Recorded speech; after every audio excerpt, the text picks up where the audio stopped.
on marching upon that road, which, as I said, if we walk long enough, must necessarily lead us to unity. మనస్సును పెంపొందించుకోవడం మానవునికి ఒక అంతిమ లక్ష్యం. నేను సమాజం యొక్క పురోగతి, మహిళ పురోగతి బట్టి కొలుస్తాను.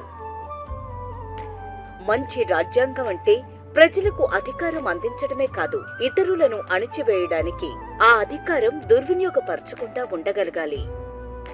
స్వేచ్ఛ, సమానత్వం మరియు సౌభ్రాతృత్వాన్ని బోధించే మతం నాకు ఇష్టం.